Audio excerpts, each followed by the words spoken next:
ఏంటి ఇంకా బుక్ పట్టుకొని ఉన్నావు? సార్ ఈ ఒక్క క్వశ్చన్ చదువుకోనివ్వండి సార్. ఇప్పుడు అది చదివిన వేస్ట్ అయ్యా. మరి ఏది చదివితే బెస్ట్ సార్? ఇవాళ ఒక్క రోజు చదివితే లాభం లేదమ్మా, ముందు నుంచి చదవాలి. అందుకే సార్ నిన్న మొన్నటి నుంచి చదువుతున్నాను సార్. అబ్బో అయితే తప్పకుండా నువ్వు పాస్ అవు. సార్ నేను ఈ ఎగ్జామ్ లో చాలా మార్కులు తెచ్చుకోవాలి సార్. అప్పుడే దివ్య నన్ను లవ్ చేస్తుంది sir. No come on give it. ఇది నా లవ్ ప్రాబ్లం సార్. నా లవ్ ఫెయిల్ అయితే మన కాలేజీ 4వ అంతస్తు మీద నుంచి దుక్కి చచ్చిపోతాను సార్. ఇంపాసిబుల్. ఈ బిల్డింగ్ కి 2 అంతస్తుల కన్నా లేదు. Go to hell. సార్ పొరగడ్డం స్టూడెంట్స్ ని ఎంకరేజ్ చేయని వాడివే నువ్వు ప్రొఫెసర్ గా. అరే దేవుడా, బాగా ఎగ్జామ్స్ రాసి ఆ ఫిగర్ ని నా లవర్ గా సెట్ చేసుకోవాలి. ఎలాగైనా దివ్య నన్ను లవ్ చేస్తే చాలు.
నేను బాగానే రాస్తున్నాను, కానీ సడన్ గా ఒక క్వశ్చన్ ఆన్సర్ మర్చిపోయాను. ఎంతగానో ట్రై చేశాను, గుర్తు రాలేదు. పోనీ వేరే క్వశ్చన్ ట్రై చేద్దామంటే అది మర్చిపోయాను. నేను ఇంత టెన్షన్ ఎప్పుడూ ఫీల్ అవ్వలేదు వినోద్. ఇంతవరకు ఎందులోనూ ఫెయిల్ అవ్వలేదు. మా నాన్నకి ఈ విషయం తెలిస్తే ఎంత అసహ్యంగా తిడతారో. నాకు అసలు ఇక్కడే చచ్చిపోవాలనిపిస్తోంది.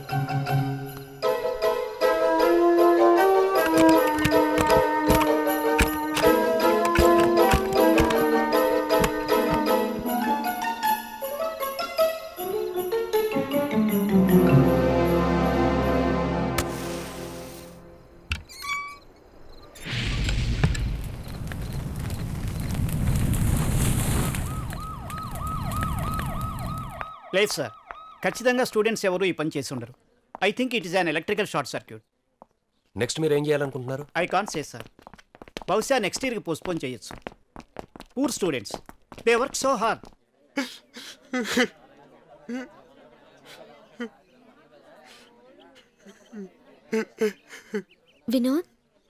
వినోద్ ఏమైందిరా, ఎందుకు ఏడుస్తున్నావు? ఎగ్జామ్ పేపర్స్ కాలిపోయానా? ఏ వినోద్ ప్లీజ్ రా, ఏడోకో. లేదు దివ్య, నేను కన్ఫర్మ్గా గోల్డ్ మెడల్ తెచ్చుకునేవాడిని.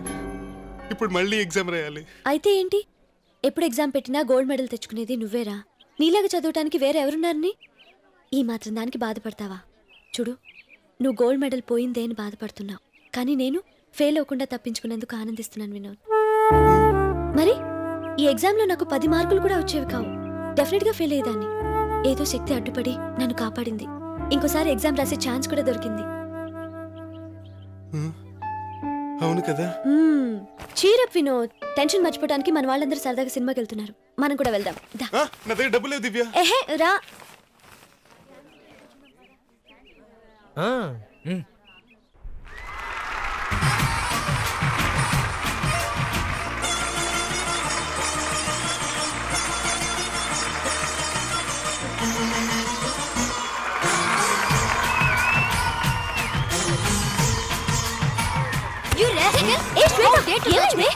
నీకు అసలు బుద్ధి లేదే? ఎన్నిసార్లు చెప్పాను వీడు చూసే చూపి సరిగ్గా లేదని. వీడు ఎక్కడ చేసాడు నీకు తెలుసా? విను, ఏమైంది? బ్లడీ రాస్కల్, నా ఫ్రెండ్ మీద చేస్తావా? రేయ్ కొట్టండి. రేయ్ తెలుసా నువ్వు ఇలాంటి ఏదో పని చేస్తావని? సినిమా వాళ్ళకి వచ్చి నీకు పని చేస్తావా? కొట్టండి. రేయ్ పోరాప్తో.